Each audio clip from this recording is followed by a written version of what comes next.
महाराज, आपके नेत्र उन ऋषि कुमारों को खोज रहे हैं। हाँ श्री राम, उनके मिथिला में आने का प्रमाण तो मिल ही चुका है।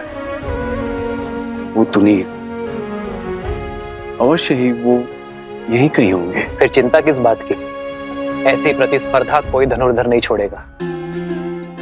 आप स्पर्धा का शुभारंभ कीजिए महाराज। वो बालक अवश्य भाग लेंगे। हम अवश्य भाग लेंगे कुश। प्रतियोगिता क्षेत्र में हमारे जाने पर रोक है, किंतु हमारे बाणों को तो नहीं। महाराज जनक ने प्रतिस्पर्धा के आरंभ का आदेश दे दिया है, तो पहली प्रतियोगिता है जो इस पक्षी को धरा पर ले आएगा वो होगा पहले चरण का विजेता।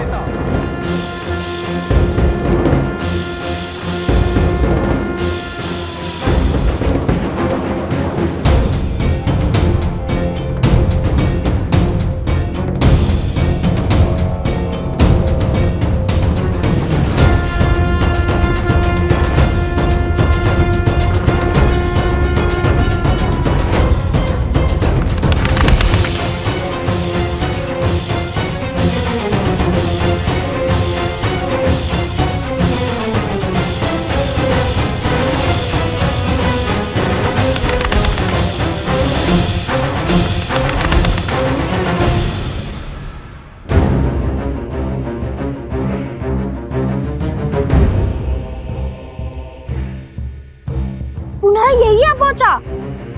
वहां जाता हूँ जैसे आया था।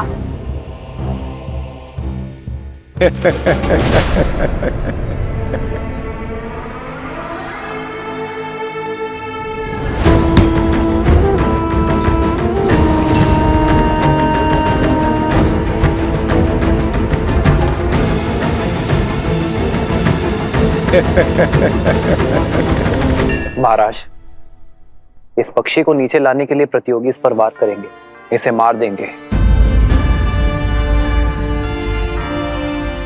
धर्म की रक्षा के लिए वध करना केवल देवताओं का कार्य है।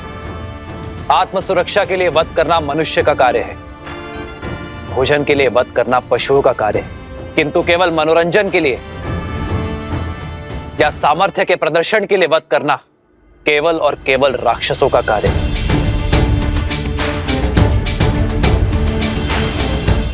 उचित कहा प्रभु, किंतु अब क्या किया जाए? इस पक्षी को बिना मारे भूमि पर लाना होगा। उसे आहत करना निषेध है। उचित कहा आपने श्री राम। मैं ये कैसे नहीं समझा। जिन ऋषि कुमारों की मुझे खोज है वो इस प्रतियोगिता में जीव हत्या कदापि नहीं करेंगे। भ्राता कुशाध्वज,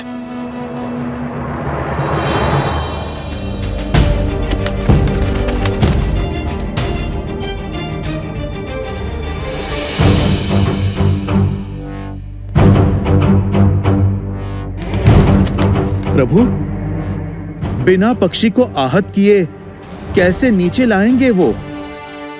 ये तो नन्हे बालक जान पड़ते हैं। इतनी बुद्धि, इतना विवेक होगा उनमें?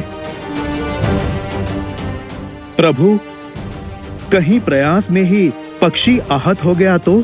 एक विशेष सूचना, इस पक्षी को नीचे लाने के लिए कोई भी इसे आहत नहीं कर सकता।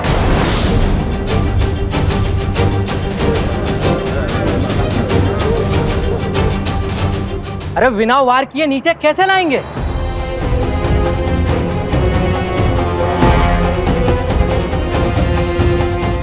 हमें कौन से पक्षी की भाषा आती है जो उन्हें बहला फुसला के नीचे ले आएंगे? हम सब साथ में बाण मार कर उसे नीचे नहीं ला पाएंगे। असंभव है प्रतिस्पर्धा पूरी करना। महाराजा जनक हमारा अपमान करना चाहते हैं, इसीलिए इन्होंने असंभव शर्त रखी है। हाँ हाँ, ये अपमान है हमारा। हाँ हाँ, ये अपमान है हमारा। हाँ हाँ, ये अपमान है हमारा। हाँ हाँ, ये अपमान है हमारा।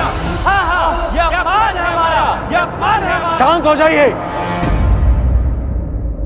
शांत हो जाइए। हम कैसे शांत हो जाए? ये अपमान है हमारा।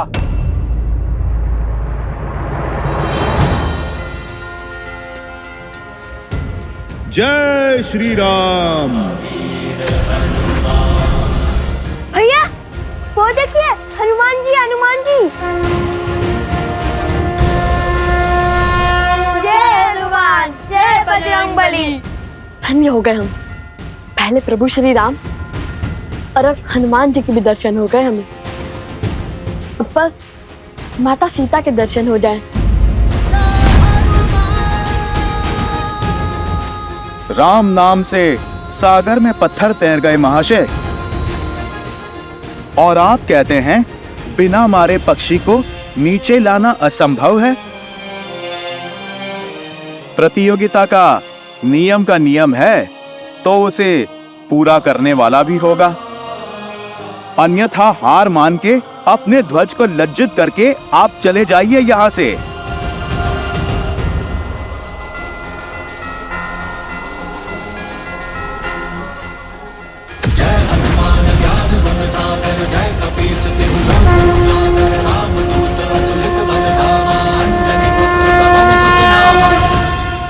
हम पक्षी को बिना आहत करे भूमि पर तो ले आएंगे, किंतु ये केवल प्रथम चरण है और हमारे इस कार्य से महाराज जनक को भी ज्ञात हो जाएगा कि हम प्रतियोगिता क्षेत्र में आ चुके हैं। हाँ, उनके जान जाने में कोई समस्या नहीं है। समस्या तो प्रतियोगिता में भाग लेने से पहले उनसे मिलने में है। नहीं कुश, अभी प्रतियोगिता के कई चरण शेष हैं। यदि प्रतियोगिता पूर्ण होने से पहले प्रभु या महाराज जनक ने हमें पकड़ लिया तो माता के आदेश का उल्लंघन होगा। उन्होंने प्रतियोगिता पूर्ण होने से पहले महाराज जनक से ना मिलने का आदेश दिया था। तुम दोनों वहां स्पर्धा में भाग लेने के लिए जा रहे हो तो बाकी प्रतियोगियों से भिन्न नहीं रहना, क्योंकि यदि उन्हें ज्ञात हुआ कि तुम दोनों मिथिला नरेश को जानते हो तो बातें बनेंगी। अर्थात हर बार प्रतियोगिता जीतकर हमें अपना स्थान बदलना होगा जब तक प्रतियोगिता पूर्ण ना हो जाए। चलो पहले ये चरण तो जीत ले।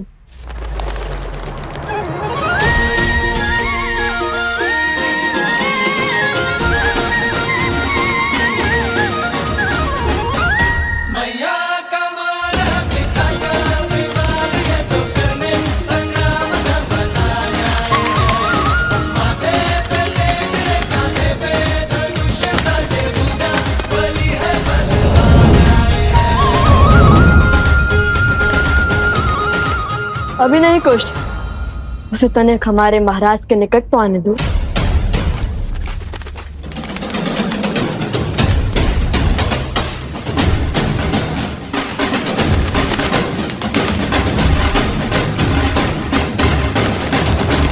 अब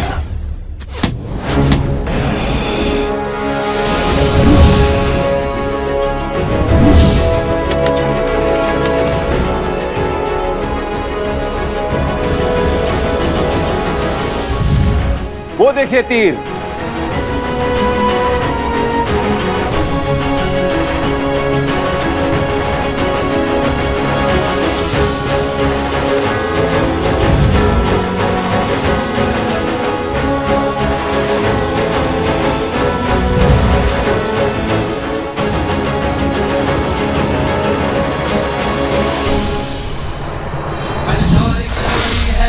महावीर भी करते प्रणाम, जो करे प्रहार तो हिल जाए धरती पर्वत आसमान।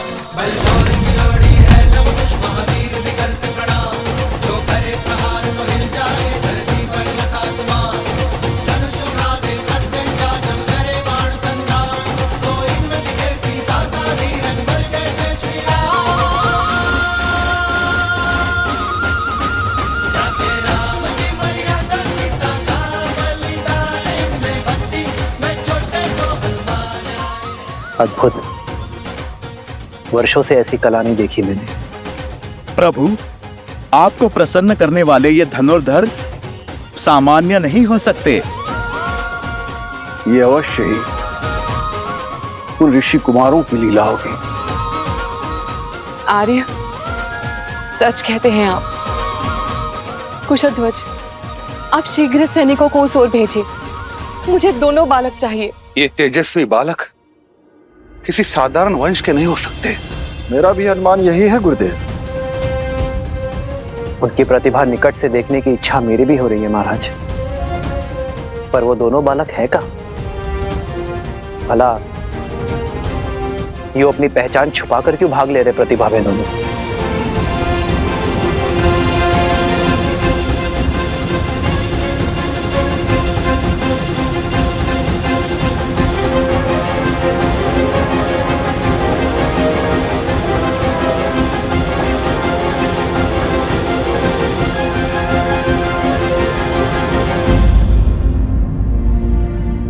मुझे पूर्ण विश्वास है कि ये वही वीर बालक है, किंतु ये छुप छुप किस स्पर्धा में भाग क्यों ले रहे हैं? उन बालकों को खोजना चाहते हैं तो प्रतिस्पर्धा आगे बढ़ाइए महाराज।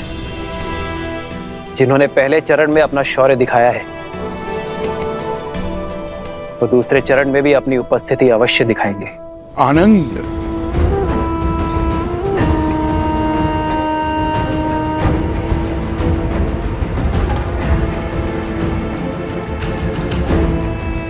कोई बात नहीं, अभी कुछ देर में तुम्हारे मित्र प्रतिस्पर्धा जीत जाएंगे और तुम उनका सत्य सबके सामने उजागर करोगे। फिर हम दोनों उत्सव मनाएंगे।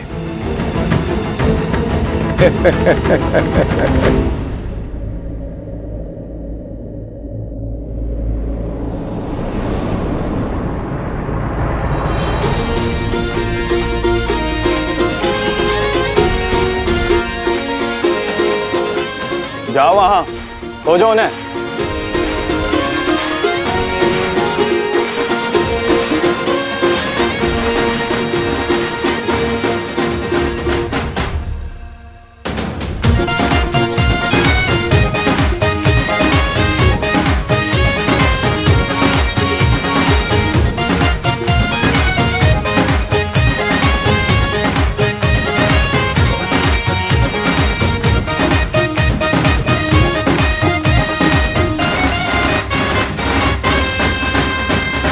यदि माता के आदेश की बेड़ियां ना होती तो अब तक प्रभु श्री राम के आशीष पा चुके होते, कदाचित माता सीता के भी। माता ने प्रतियोगिता पूर्ण होने से पहले महाराज जनक के समक्ष न आने का आदेश इसलिए दिया था ताकि महाराज जनक को कोई पक्षपाती न समझे, और यदि ये आदेश ना हुआ होता तो प्रतियोगिता स्थल से इतनी दूर, इतनी बाधाएं पार कर स्पर्धा में भी ना जीते होते। उचित है। और वैसे भी प्रभु श्री राम का आशीष तो देर सवेर भी ले लेंगे हम।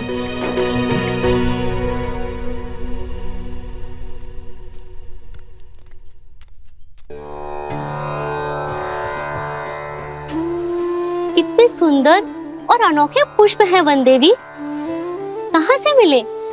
आश्रम के आसपास तो ऐसे पुष्प नहीं है। फाल्गु नदी से लौटते समय लवकुश लेकर आए थे। इतनी सुंदर और अद्वितीय माला बनाई, किंतु इतनी छोटी क्यों? ये मेरे आराध्य के लिए है, जिनकी मूर्ति मैं सदा अपने साथ रखती हूँ। ये लवकुश भी ना जब सामने होते तो कोई ना कोई करतब कर मुझे चिंता में डाल देते हैं, और जब सामने नहीं होते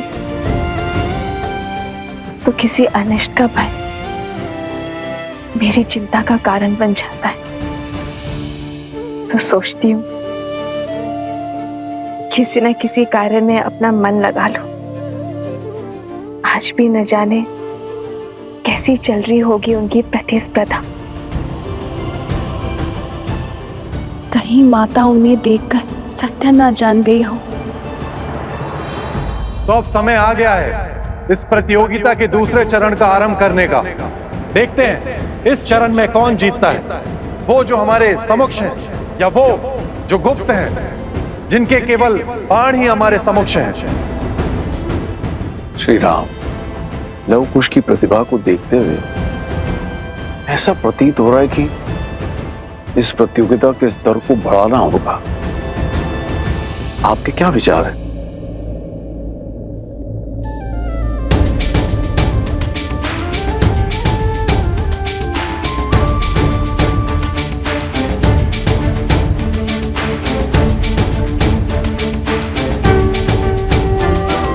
श्री रामचंद्र कृपालु भजु मन हरण भव भय दारुणम नव कंज लोचन कंज मुख कर कंज पद कंजारुणम कंदर्प गणित अमित छवि नव नीला नीरज सुंदरम पटपीत मानहु तड़ित रुचि सुचि नौमि जनक सुतावरम श्री राम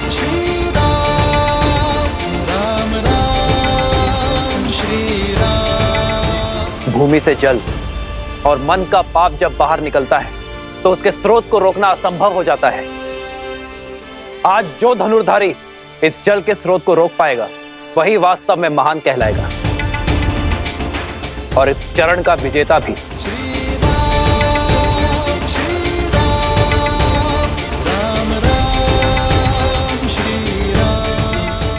भूमि से निकले जल को रोकना कठिन होगा। अत्यंत कठिन कार्य है श्री राम।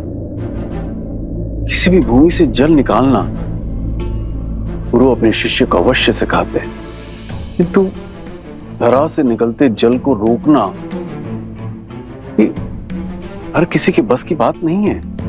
वीरों को परख रहे हैं महाराज। परीक्षा इतनी सरल कैसे हो सकती है?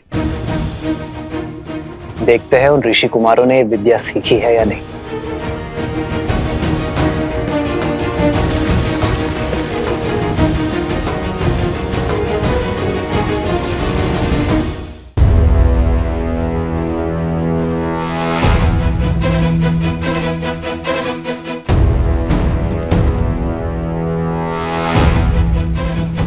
भैया, बिना माटी कंकड़ के इस धरती से निकलते जल को कैसे बंद करेंगे? असंभव।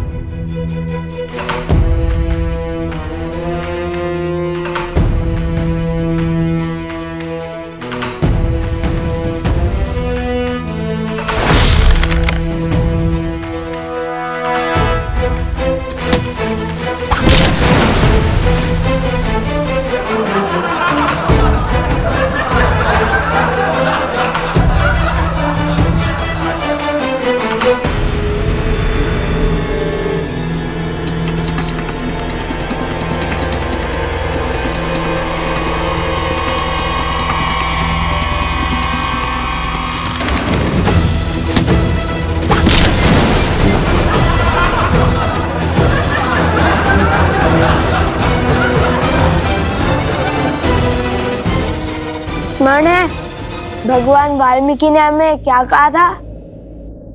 ईश्वर कोई कठिनाई ऐसे ही नहीं देता इसका हल संभव ना हो। अर्थात हमें समस्या पर नहीं, उनके शब्दों पर ध्यान देना चाहिए। श्री राम की दी हुई चुनौती को ठीक से समझना चाहिए। उनके मुख से निकले हर शब्द में ही संकट का हल होता है, किंतु सरल तो ये भी नहीं होगा, क्योंकि महान व्यक्ति और व्यक्तित्व के मुख से निकले शब्दों को समझने में कभी कभी पूरा जीवन निकल जाता है। अरे शीघ्र हल खोजिए भैया, जीवन भर यही थोड़ी ना छुपे बैठ सकते हैं। मन के गर्त से निकले पाप को रोकने के लिए क्या उपाय हो सकता है? ईश्वर की कृपा, और क्या।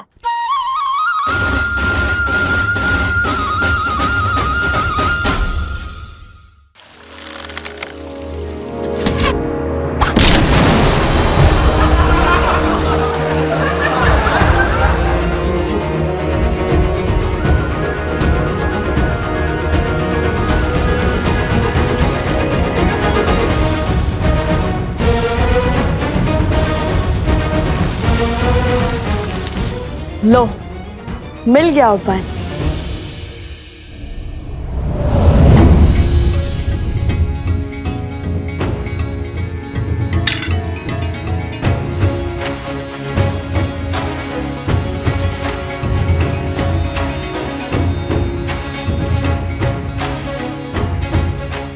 जल का प्रभाव नीचे से ऊपर है, तो उसे रोकने के लिए हमें उसका विपरीत अर्थात ऊपर से दबाव बनाना होगा। और श्री राम नाम के अतिरिक्त कौन है जो पाप के ज्वार और बहती जलधारा को रोक सके? अब इस जलधारा के मुख पर हमारे ईश्वर श्री राम नाम की मोहर लगेगी।